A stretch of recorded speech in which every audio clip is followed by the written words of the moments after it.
Where's Will? Have you guys? Will's in the first segment. Have you seen Will? Have not. Ross, have you seen Will? Where is he? Oh, of course they're smoking their cigars. Come on, we got a show to do, guys. We got a show to do.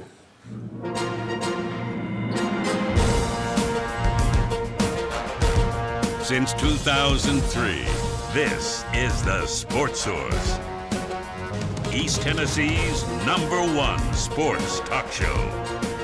Presented by Hype Wrench, and by Junk Be Gone, and by the Garza Law Firm.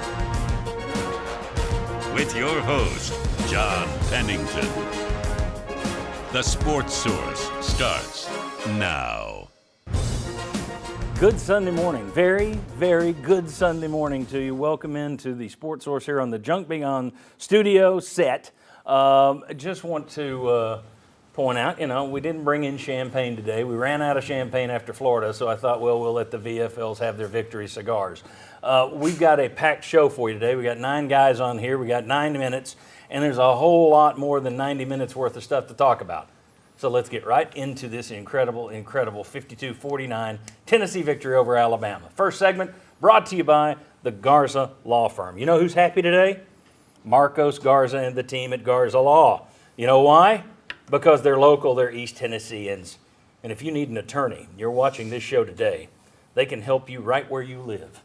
The Garza Law Firm is who you need to check out. It's who you need to know. It's who you need to trust. GarzaLaw.com to learn more. All right.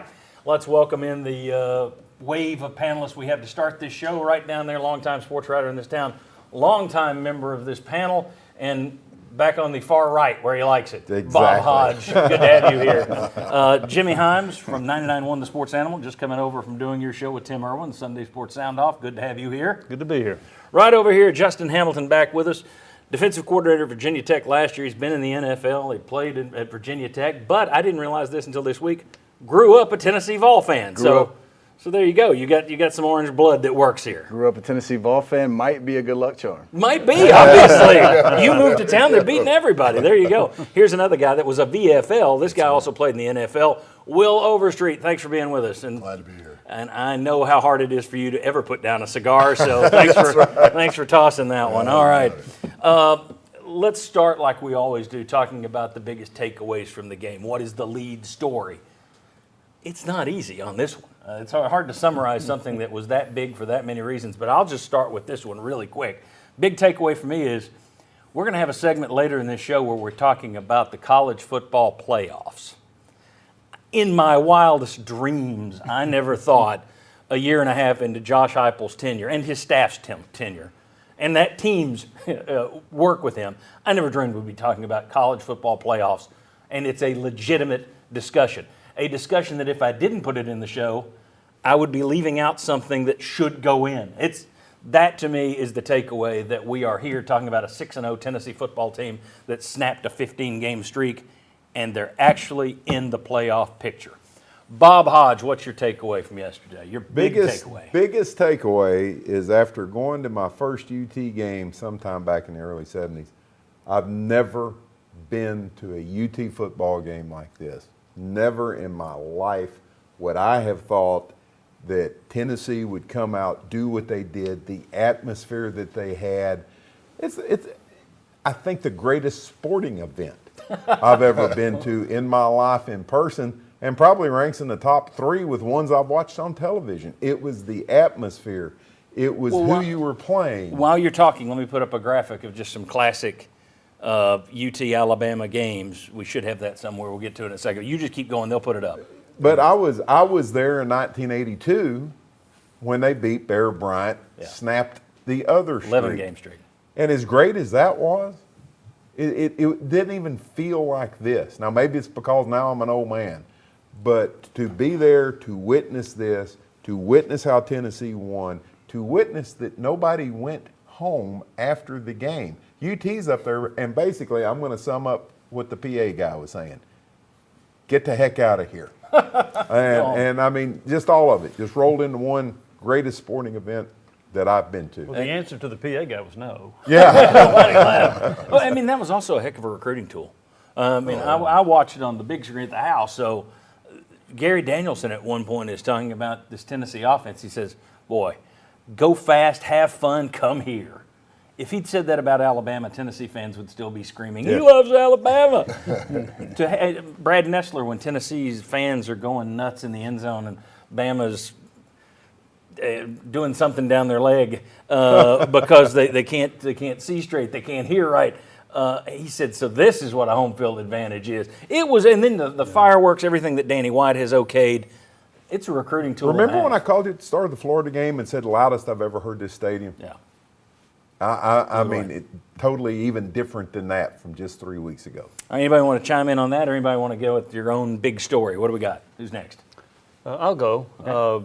Tennessee played terrific, okay.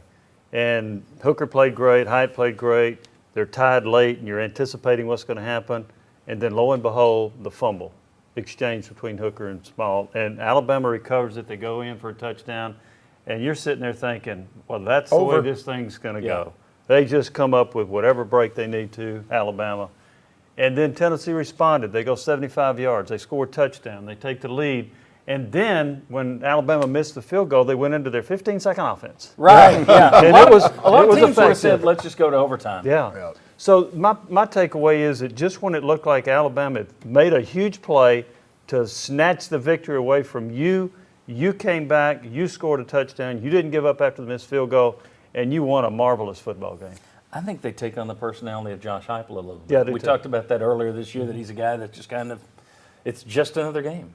You know, there's no too high, there's no too low. It's just what's next play, next game, on and on. And they seem to have that same kind of thing where they don't get flustered. Yeah, the fans don't have that because they were excited about that. But they do that. It's an even kill.